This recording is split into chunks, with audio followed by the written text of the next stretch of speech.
Assalamualaikum warahmatullahi wabarakatuh.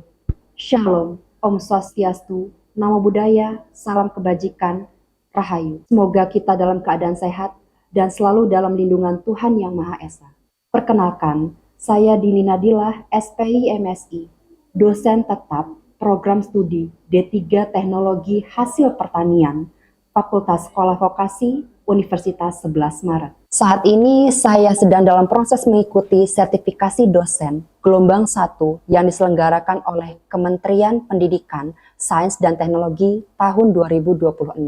Saya akan melakukan penyusunan dokumen pernyataan diri dosen dalam unjuk kerja Tridharma Perguruan Tinggi atau PDD UKT-PT. Pada kesempatan ini, saya akan memaparkan salah satu mata kuliah yang saya ampu, yaitu mikrobiologi dasar. Saya mengajar mata kuliah mikrobiologi dasar pada semester ganjil tahun ajaran 2024-2025 dengan bobot 2 SKS, di mana mata kuliah mikrobiologi dasar ini merupakan mata kuliah wajib dengan kode mata kuliah 2120 4120 205. Adapun deskripsi mata kuliah mikrobiologi dasar, yaitu mata kuliah ini dirancang untuk membekali mahasiswa dengan pengetahuan dan keterampilan dasar mengenai mikroorganisme yang berperan dalam teknologi hasil pertanian. Materi meliputi pengenalan konsep dasar mikrobiologi, klasifikasi dan karakteristik mikroorganisme seperti bakteri, kapang, hamir, virus dan protozoa, struktur dan fungsi sel mikroba, pertumbuhan dan reproduksi mikroorganisme, faktor-faktor yang mempengaruhi pertumbuhan mikroba, metabolisme mikroba, serta peranan mikroorganisme dalam pangan, pertanian, industri, dan juga lingkungan. Selain mempelajari aspek teoritis, mahasiswa juga diperkenalkan pada prinsip-prinsip dasar teknik aseptik, sterilisasi, desinfeksi, penggunaan peralatan laboratorium, mikrobiologi, pembuatan media pertumbuhan, teknik isolasi dan kultur mikroorganisme, pengamatan morfologi koloni dan sel mikroba, serta penerapan keselamatan dan juga kesehatan kerja atau K3 di laboratorium. Mata kuliah ini juga membahas peran mikroorganisme sebagai agen fermentasi, penyebab kerusakan pangan, serta penyebab penyakit yang berkaitan dengan keamanan pangan. Melalui pembelajaran yang mengintegrasikan teori dan praktikum, mahasiswa diharapkan mampu memahami karakteristik mikroorganisme, menerapkan teknik dasar laboratorium mikrobiologi secara benar, serta menganalisis peranan mikroorganisme dalam pengolahan, pengawetan, dan pengendalian mutu hasil pertanian. Mata kuliah ini menjadi landasan bagi mata kuliah lanjutan seperti mikrobiologi pengolahan hasil pertanian, teknologi fermentasi, keamanan pangan, sanitasi dan hygiene industri pangan, serta pengendalian mutu. Perkuliahan mikrobiologi dasar diselenggarakan dengan pendekatan blended learning, yaitu perpaduan antara pembelajaran luring atau tatap muka langsung dan juga daring melalui platform e-learning resmi Universitas 11 Maret, yaitu spada.uns.ac.id, ocw.uns.ac.id, dan siakat.uns.ac.id. Mahasiswa dapat mengakses materi perkuliahan, mengunduh RPS, dan kontrak perkuliahan, serta mengunggah tugas secara online. Sementara diskusi interaktif, studi kasus, dan aktivitas partisipatif dilaksanakan secara langsung di dalam kelas untuk membangun pemahaman konseptual mahasiswa terhadap mikrobiologi secara utuh. Diskusi kelompok diperlukan guna mendukung kolaborasi mahasiswa dalam menyelesaikan studi kasus sebagai bentuk aplikasi praktis dari materi yang telah dipelajari, serta didukung dengan tugas mandiri untuk mengukur pemahaman konseptual mikrobiologi dasar, yaitu meliputi aspek menyimak, membaca, dan menulis. Capaian pembelajaran lulusan atau CPL dari mata kuliah ini meliputi mahasiswa menguasai konsep teoritis tentang mikroorganisme, penggunaan, pemanfaatan, dan pengendalian mikroorganisme pada industri pengolahan hasil pertanian. Sedangkan untuk capaian pembelajaran mata kuliah atau CPMK dari mata kuliah mikrobiologi dasar, yaitu mahasiswa mampu menguasai dan menerapkan prinsip dasar mikrobiologi. Untuk penilaian, saya menggunakan rubrik penilaian yang jelas dan terukur, dan hasil evaluasi saya sampaikan kembali kepada mahasiswa sebagai bagian dari proses umpan balik untuk meningkatkan kualitas pembelajaran. Semua hal tersebut diintegrasikan di rancangan pembelajaran semester atau RPS berikut.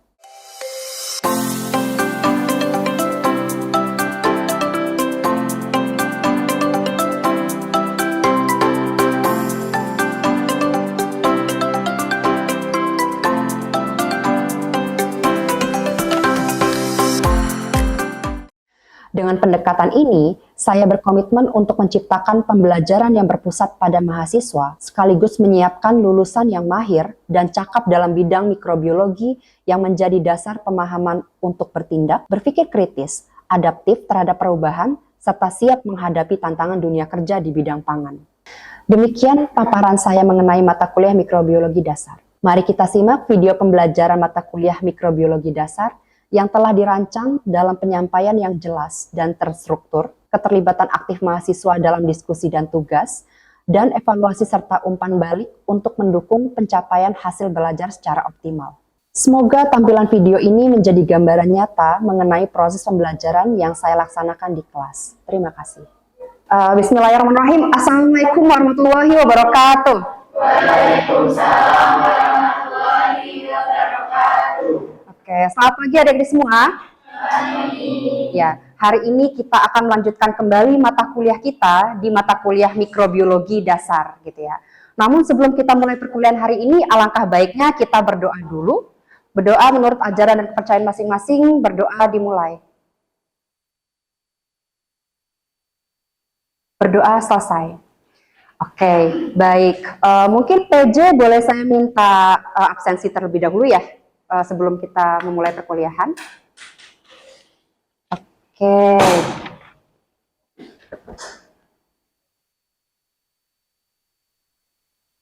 Oke, saya rasa sudah hadir semua ya. Ya, terima kasih PJ. Ya. Oke, baik. Hari ini kita akan melanjutkan perkuliahan di minggu lalu ya adik-adik. Kalau minggu lalu kita kan membahas mengenai media pertumbuhan dari mikroorganisme gitu ya. Nah, kalau misalkan media pertumbuhan mikroorganisme itu pastinya berbeda gitu kan dibandingkan dengan hanya organisme seperti biasa gitu ya. Oke, sebelumnya mungkin saya akan menampilkan agenda terlebih dahulu ya sebelum kita mengulas kembali mata kuliah yang lalu, yaitu kita mengenai definisi metabolisme mikroorganisme, prosesnya seperti apa, katabolisme dan anabolisme, keberagaman metabolisme, dan juga jalur metabolisme mikroorganisme. Oke, nah tapi kita mau merimain ya, tadi seperti yang saya bilang, kita mau merimain terlebih dahulu, bahwa pertemuan yang lalu kita membahas mengenai media pertumbuhan dan juga pertumbuhan dari mikroorganisme itu. Nah, kalau misalkan kita katakan tentang pertumbuhan bakteri, umumnya terjadi pembelahan pembelahan biner itu berarti kan membelahnya itu menjadi 2 per jamnya seperti itu. Dan kita itu tidak tahu sebenarnya jumlahnya itu ada berapa ketika di waktu-waktu tertentu ya. Oleh karenanya kita perlu menumbuhkan di media-media tertentu seperti media cair dan juga media padat ya. Oke, media padat itu umumnya digunakan untuk metode TPC. Apa sih TPC itu, Dek? Oke, total plate count ya, dimana setelah inkubasi kita akan menunjukkan ataupun menghitung kembali mikrobanya itu ada berapa, seperti itu melalui rumus-rumus tertentu. Oke, setelah kita mengetahui nih jumlah dari mikroorganisme tersebut, nah pastinya kita perlu mengetahui bahwa media tersebut perlu mengandung nutrisi-nutrisinya gitu ya, sehingga mikroba itu bisa hidup dan juga bisa berkembang sesuai dengan yang dibutuhkan oleh peneliti-peneliti seperti itu ya. Oke, lanjut. Kemudian kalau misalkan kita katakan mengenai media pertumbuhan lagi, oh ternyata fungsinya ada banyak ya. Ada yang untuk perbanyakan saja, ada yang memang untuk mengklasifikasikan, kemudian ada juga yang untuk menumbuhkan mikroba yang sulit tumbuh gitu ya. Oleh karenanya kita perlu membuat media-media khusus gitu ya, sehingga mikroorganisme bisa tumbuh sesuai dengan kebutuhan, seperti itu ya.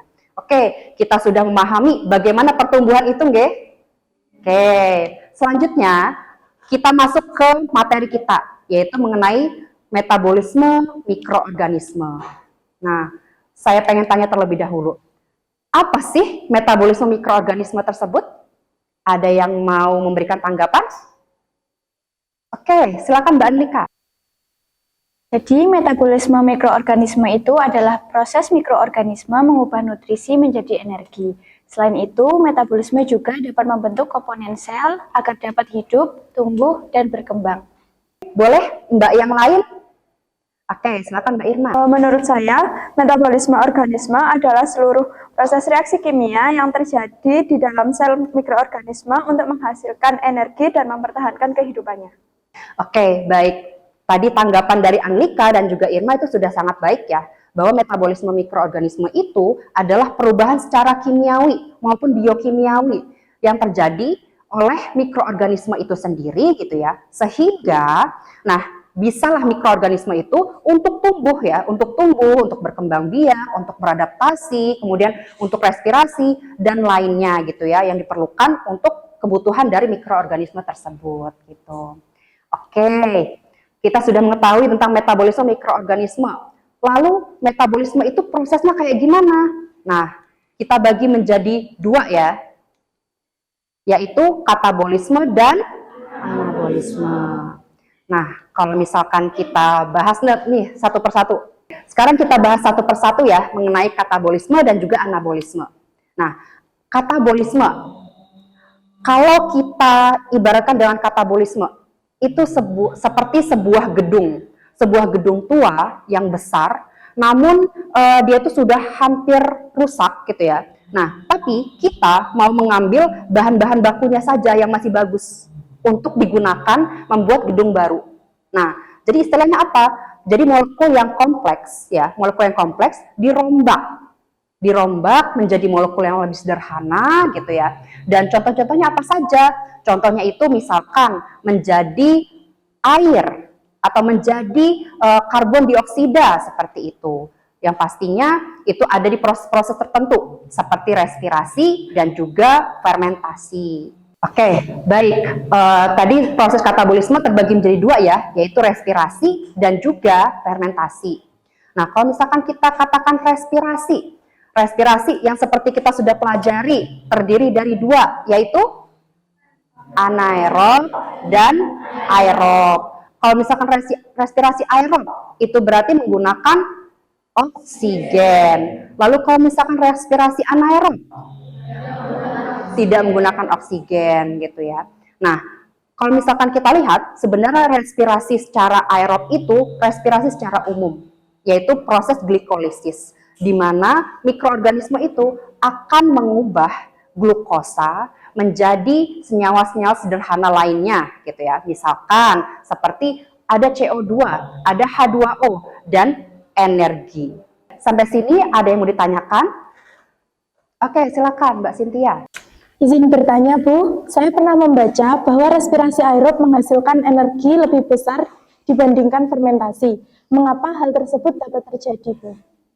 Karena respirasi aerob itu, dia itu umumnya akan menghasilkan energi yang seperti saya bilang tadi, 36 sampai dengan 38 ATP.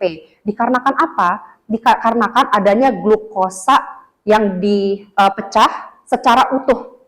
Jadi glukosa dipecah secara utuh, secara sempurna gitu ya. Dan selain itu nanti akan juga diambil elektron-elektron itu dari sumber-sumber energi besar seperti NADH dan juga FADH2. Nah, sedangkan kalau misalkan fermentasi itu adalah oksidasi parsial atau oksidasi tidak sempurna. Nah, oksidasi tidak sempurna itu ya, dia itu hanya akan merubah senyawa-senyawa menjadi senyawa yang sedikit saja seperti senyawa asam laktat ya, ataupun senyawa etanol seperti itu, dan masih tersimpan energi lainnya yang bisa digunakan gitu. Oke, selanjutnya adalah fermentasi ya.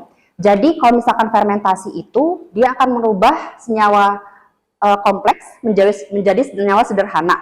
Contohnya misalkan menjadi asam laktat, menjadi asam asetat. Seperti misalkan kita fermentasi yogurt, ataupun misalkan fermentasi kefir gitu kan, dan fermentasi lainnya gitu kan. Oke, dan pastinya nanti akan keluar alkohol atau gas ataupun asam-asam organik dari sel tersebut. Seperti itu ya. Sampai sini ada yang mau ditanyakan? Oke, silakan Saudara Faiz. Apakah semua mikroorganisme dapat melakukan fermentasi? Jawabannya adalah tidak, gitu kan. Dikarenakan untuk bisa menghasilkan suatu senyawa dari proses fermentasi itu perlu ada genetik yang bisa menghasilkan enzim. Ya, genetik yang menghasilkan enzim apa? enzim yang pertama ada pirufat dekarboksilase. Kemudian yang kedua adalah laktat dehidrogenase dan juga etanol atau alkohol dehidroksilase gitu ya. Sehingga ketika misalkan sebuah mikroorganisme dia tidak bisa menghasilkan enzim-enzim tersebut, maka dia tidak bisa fermentasi. Kita masuk ke anabolisme.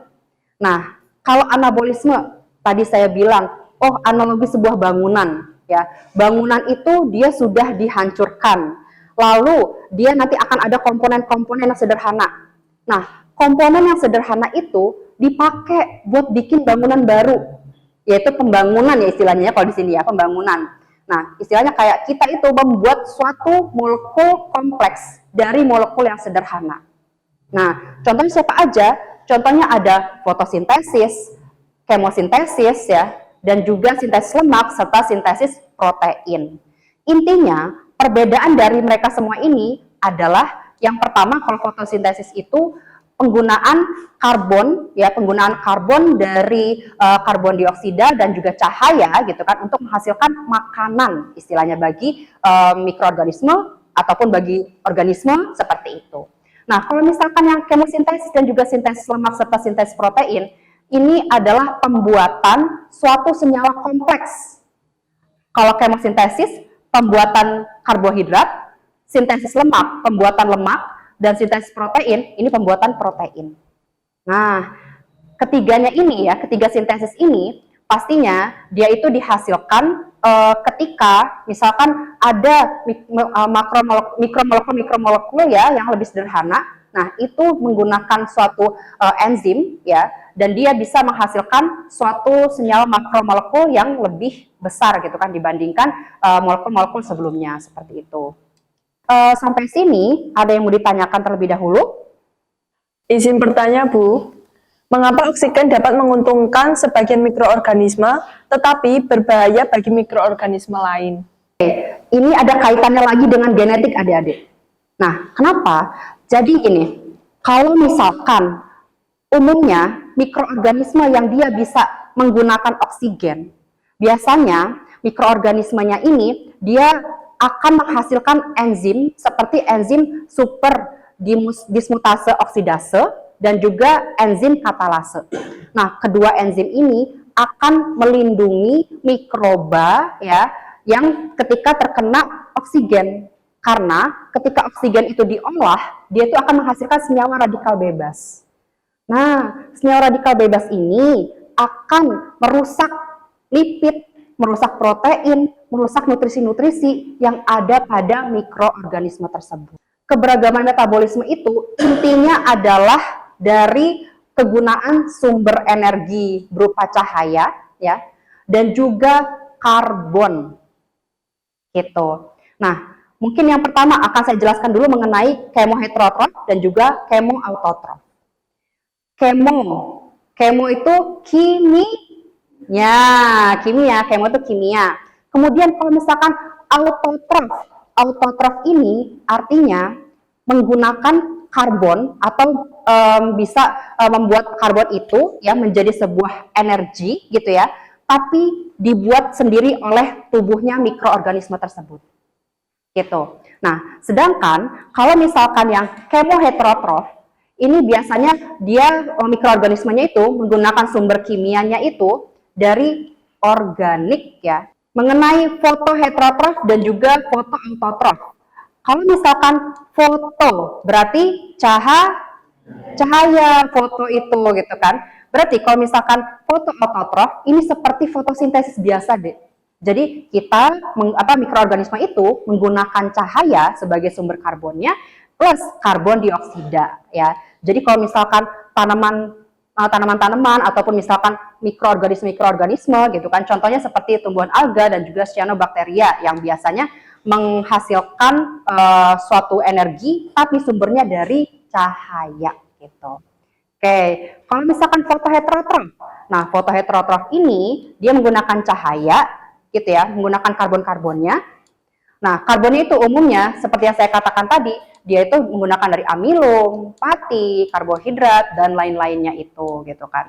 Sehingga dia hanya dihasilkan bakteri non sulfur hijau dan juga non-sulfur ungu. Seperti itu. Ini ada 4 jalur deh. Jadi kita kan sudah melihat tadi, oh mikroorganisme itu beragam ya ternyata. Nah, mikroorganisme yang beragam itu metabolismenya itu beda-beda.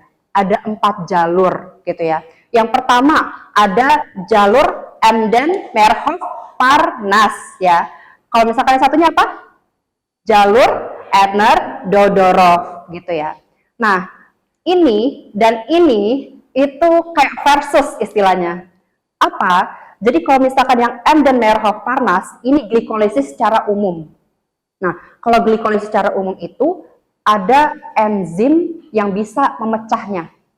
Nah, sedangkan kalau misalkan Ebner-Dodorov ini dia itu postglikolisis.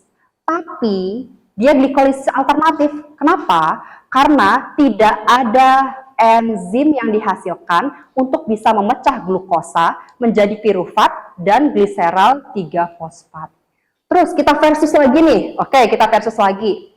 Embden-Merhoff-Parnas ini menghasilkan 2 ATP bersih. Jadi dia menghasilkan energi lebih besar, memecah glukosa jadi molekul 2 ATP dan 2 NADH. Nah, sedangkan kalau misalkan yang Ebner-Dodorov dia hanya bisa menghasilkan 1 ATP saja. 1 NADH dan 1 NADPH. Oke, sampai sini ada yang bertanyakan terlebih dahulu? Izin bertanya, Bu. Mengapa setiap mikroorganisme memiliki jalur metabolisme yang berbeda?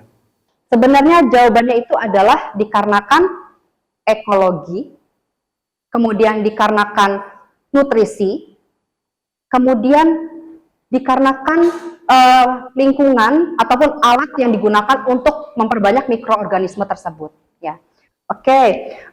Tadi kita baru menjelaskan tentang Embden-Merhoff-Parnas dan Ebner-Dodorov. Ya. Selanjutnya itu masih ada jalur-jalur yang lainnya.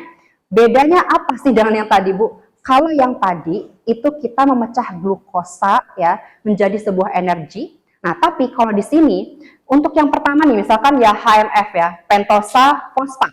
Nah, pentosa fosfat ini memecah gula-gulaan juga sih, memecah gula-gulaan juga gitu kan. Namun dia gula yang dipecah itu adalah 6 karbon dan yang dihasilkan adalah fosfat 5 karbon gitu. Kenapa? Karena kita mau menghasilkan asam nukleat, asam amino terutama pada mikroba leukonostoc. Nah, kalau ini emang dia khusus gitu ya untuk memecah karbon ya menjadi fosfat berkarbon gitu ya. Oke, kalau misalkan yang selanjutnya jalur fosfoketolase. Kalau jalur fosfoketolase ini biasanya dia pemecahan karbohidrat juga sih, pemecahan karbohidrat. Tapi dia menjadi asetil fosfat, asetil CoA dan eritrosit 4-fosfat.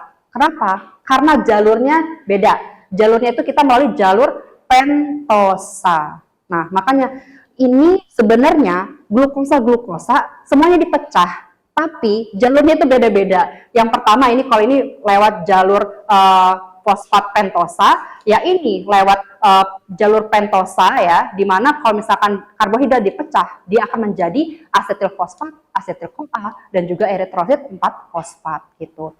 Dan umumnya dia pasti akan dihasilkan oleh bakteri-bakteri asam laktat. Jadi kalau misalkan fermentasi umumnya pakai jalur fosfoketolase. Itu adalah perkuliahan kita hari ini. Nah, saya pengen satu mahasiswa deh untuk meresum perkuliahan hari ini. Mungkin siapa yang ingin ngacung tangan? Oke, silakan Mbak Erca. Bu, saya izin meringkas materi untuk hari ini, yaitu mengenai metabolisme adalah seluruh reaksi biokimia yang terjadi di seluruh sel atau di dalam sel mikroorganisme dan untuk menghasilkan memperoleh energi dan berkembang dan menghasilkan metabolit. Serta metabolisme itu dibedakan menjadi 2 proses, Bu, yaitu katabolisme dan anabolisme. Yang pertama, katabolisme merupakan proses pemecahan senyawa kompleks yang menjadi senyawa sederhana yang menghasilkan energi atau ATP. Dan katabolisme meliputi 3, yaitu respirasi aerob, yaitu menggunakan oksigen dan menghasilkan energi tinggi. Kemudian respirasi anaerob, yaitu tidak menggunakan oksigen, dan fermentasi, dan berlangsung tanpa oksigen, menghasilkan produk seperti asam laktat, etanol, asam asetat, serta CO2. Kemudian ada anabolisme, yaitu proses penyusunan senyawa kompleks dari senyawa yang sederhana dengan memanfaatkan energi. Contohnya meliputi fotosintesis, kemosintesis, sintesis lemak, dan sintesis protein. Kemudian berdasarkan sumber energi dan karbonnya, mikroorganisme dibedakan menjadi 4, yaitu kemoheterotrof, fotoheterotrof, kemoautotrof, fotoautotrof. Dan beberapa jalur metabolisme yang dimiliki mikroorganisme antara lain jalur EMP atau glikolisis, jalur ED, dan jalur fosfoketolase.